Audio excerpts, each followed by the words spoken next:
Hi, my name is Heather Keller McCarthy, and I am a breast cancer survivor. I'm currently undergoing treatment at City of Hope Medical Center, and I was diagnosed with stage 1 breast cancer. I found out on December 30th of 2015, but it started on December 18th, which was just a regular visit to my doctor. I have cystic boobs, and so I've had cysts, and I've had diagnostic mammograms before, and they've all been fine. And this time, I went to the doctor for my regular physical, told her, and she said, oh, it's just probably a fibroid adenoma.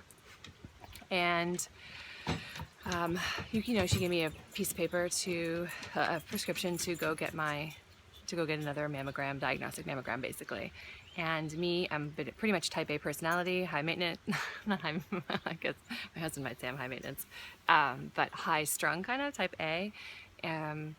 I marched myself right over across the hallway from my doctor's office because there's a imaging center right there, a RadNet facility, and I went in there and I said, do you have any cancellations for the day? I had the day off, it was a Friday. I thought, let me get this done. It was right before the holidays, so I just wanted to get everything taken care of. So I did, got an appointment, and I went right in, and that was a pretty bad experience. The woman they're not really supposed to tell you anything. If they find something, they're just basically supposed to say, oh, we found something suspicious, we want to do a biopsy. But instead, the woman marched in and said, I think you have breast cancer and we need to do biopsies. And of course, I shot up. You're half naked because you're not wearing a shirt, and because I've been doing the ultrasound on your boobies. I shot up. I sat right up and I said, what do you mean? What do you mean? And that's where the horror started. And I said, I want to get biopsies right now. I'm not leaving here until I can get biopsies today. I'm getting them done today. And of course, it was 5 o'clock on a Friday before a holiday, and they couldn't do it, even though I kept demanding it. So I got right on the phone with a friend of mine, Rita Haft, who had a scare a few years ago, and a very big scare, but was fine. And so she told me that I have to see this.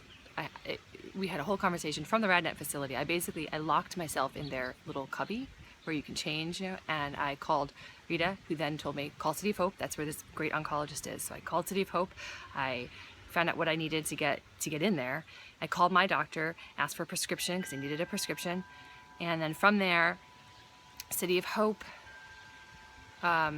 said, just fax over the prescription. And my doctor did. And then I contacted a friend of mine who happened to work at City of Hope years ago, asking her, what's the best way to get in there and everything. She said to show up on their front doorstep. So on Monday, after a horrible weekend of just terror, it's like somebody chasing you with a knife nonstop and you can't get away. I showed up at City of Hope's doorstep on Monday. And 18, 19, 20, Monday the 21st, I guess it would be, 18, 19, 20, 21. And whoever was watching over me, I don't know if you believe in any of that, but Noelle over at City of Hope got me in that Thursday, which was Christmas Eve, to get biopsies. And my doctor said to just start all over at square one. Don't go with RadNet, go with a place that's really good. So I went to City of Hope, and I did the biopsies that day on the 24th. I found out, because it was Christmas Eve, Christmas Day was actually okay, but it was, this whole thing has been a nightmare, but I found out on December 30th that one of the biopsies came back positive. So I had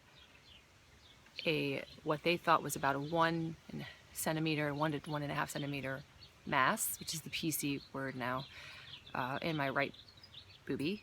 And so I called City of Hope and I got in. The guy that told me said he was horrible too. He basically, I didn't know him, and it was because it's the holidays. No, my regular doctor wasn't there. She was out of town, and so the doctor that told me was this guy, Dr. Casper, who is awful.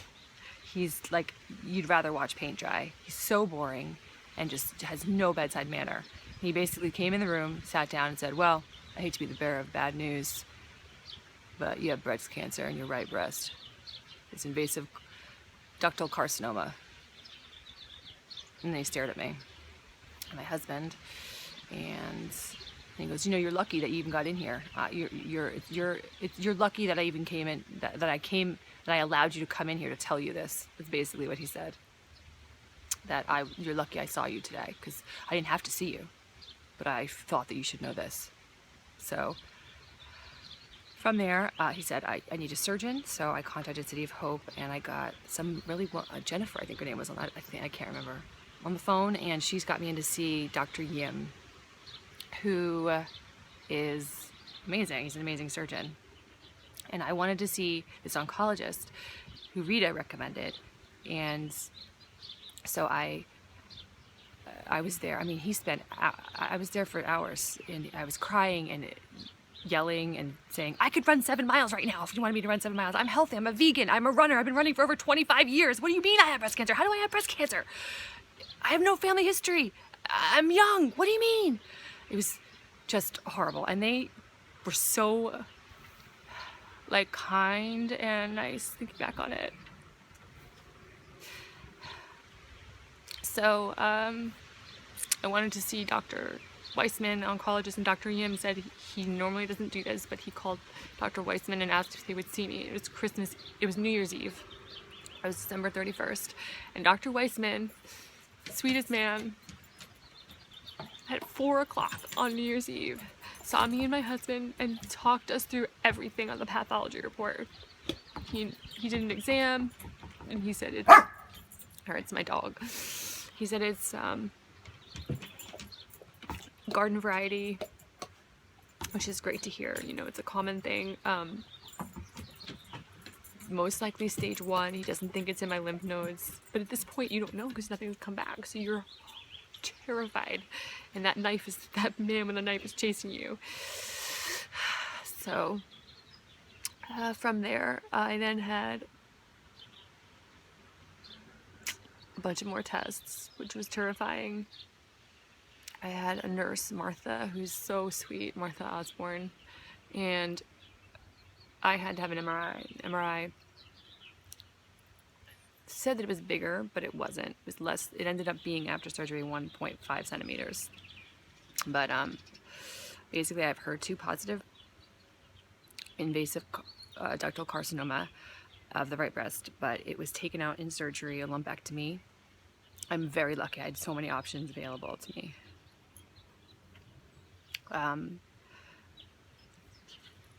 But because it came back HER positive, I do have to do chemo, which was the one thing I did not ever want to have to do, because I'm a super healthy person and I don't even like to put Tylenol in my body, let alone Taxol. So this is my journey, this is my story, and I'm recording it for, I guess, for posterity's sake, for myself, so I can see what I went through and have gone through, and how you can live with it after it. And there is life during it. I've still been running, even though I'm in week 4, going into week 4 of chemo. I'm still doing bar method. I'm still doing meditation and yoga. You can do it. And my doctors are like surprised. They're like, we don't have any other patients that have ever run before during chemo. They said that one of my doctor said it was they've never had as active a patient as me. So if you're young and you're healthy and you've been diagnosed, there is hope, and you can live with it and get through it. Mine, luckily, was not in my lymph nodes, and it was stage 1, not in my margins, so I have a 98.7% cure rate, which I hold on to every day. And I get up and I just do what I'm supposed to do, what I normally would do. So for any of you out there that are dealing with this, just know you will be okay.